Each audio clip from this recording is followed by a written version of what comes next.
എനിക്ക് അസൂയ തോന്നുന്നു. നേരായിട്ടും തോന്നാം. അറിഞ്ഞവർക്കും കേട്ടവർക്കും എല്ലാം അസൂയായിരുന്നു, ദൈവത്തിന് പോലും.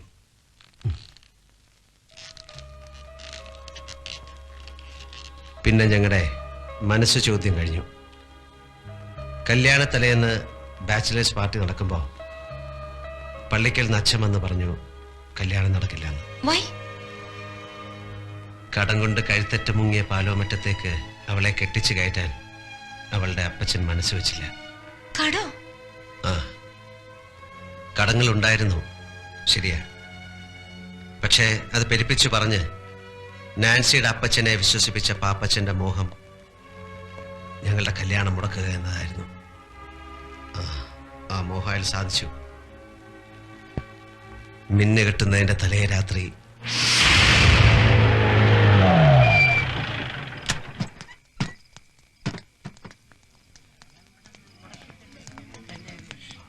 എന്താ അച്ഛാ ഇതിന്റെയൊക്കെ അർത്ഥം? മിന്നേറ്റ് നടക്കാൻ മണിക്കൂറുകൾ മാത്രം ബാക്കിയുള്ളപ്പോ കല്യാണ കാര്യത്തെ പറ്റി ഒന്നുകൂടെ ആലോചിക്കാണ്ടെന്ന് പറയുന്നത് എവിടത്തെ നാട്ടു നടപ്പാ? എനിക്ക് കുറച്ചുകൂടി കാര്യങ്ങൾ അന്വേഷിക്കാനുണ്ട്. എന്റെ മോളെ അവിടേക്ക് അയച്ചാ അവള് ദുഃഖിക്കേണ്ടി വരില്ല എന്ന് എനിക്ക് ബോധ്യം വന്നാ നമുക്ക് വേറെ ദിവസം നോക്കാം. ഒരുമാതിരി തന്തയ്ക്ക് പറക്കാരിക പറയരുത്. നീ എന്താ ഈ പറയുന്നേ? ഈ കല്യാണം നടത്താൻ ഇയാൾ കിട്ടവനെന്ന് അന്നീപ്പാരാ മധ്യസ്ഥം പറ ഇങ്ങോട്ട് വിളിച്ച്. പെണ്ണിന്റെ തന്ത ഈ നിൽക്കുന്ന കുഞ്ഞു കൊച്ചു സാറ് മനസമ്മതം കഴിഞ്ഞിട്ടും കല്യാണം വേണ്ടാത്ത സ്ഥിതിക്ക് അരമനക്കോടതിന് അനുവാദം മേടിക്കുന്ന സഭാ നിയമം. പെണ്ണിന്റെ ഒപ്പം അതും മേടിച്ച സ്ഥിതിക്ക് നിങ്ങൾ ഇവിടെ കിടന്ന് കൊമ്പൊലിക്ക് കാണിച്ച ഒരു കാര്യമില്ല. എനിക്ക് നാൻസിയോട് ഒന്ന് സംസാരിക്കണം. അതെങ്ങനെയാ മോനെ? പെണ്ണിന്റെ അപ്പൻ ഇഷ്ടമില്ലാത്ത സ്ഥിതിക്ക് പെണ്ണോട് സംസാരിക്കുന്നത് എങ്ങനെയാ? കുടുംബത്തിൽ പറഞ്ഞത് ചെയ്യത്തില്ല. എനിക്ക് സംസാരിക്കാം. അങ്ങനെ പോയാലോ?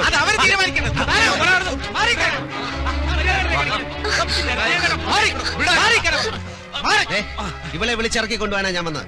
നിനക്ക് സമ്മതമാണെങ്കിൽ നാളെ നിന്റെ കഴുത്ത് ഞാൻ മിന്നു കിട്ടും. വരാൻ തയ്യാറാണോ? എന്ന് അവിടെ നിന്നാണ് എൻ്റെ നഷ്ടങ്ങൾ ആരംഭിച്ചത്.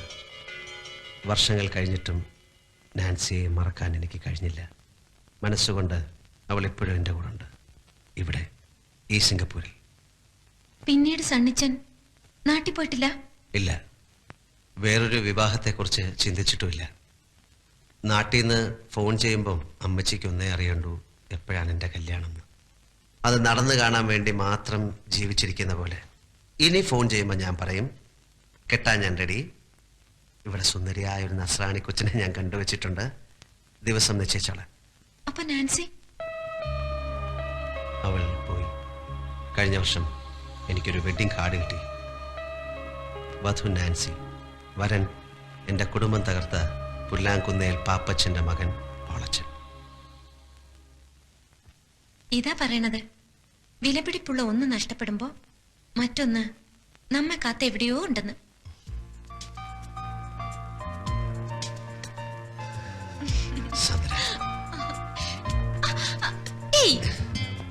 ഇപ്പൊ എന്റെ അപ്പനും അമ്മച്ചും കണ്ടോണ്ട് വരണ ഈ രംഗം. കണ്ടോണ്ട് വന്നാൽ എന്താ? എന്റെ ഈശോ, കമ്പ്യൂട്ടർ സയൻസ് പഠിക്കാൻ ഹോസ്റ്റലിൽ നിർത്തിയിട്ട് പോയ സ്വന്തം മകൾ സുന്ദരനായ ഒരു ചെറുപ്പക്കാരനോടൊത്ത് രാത്രിയിൽ ഇങ്ങനെ ഇങ്ങനെ അല്ലേ?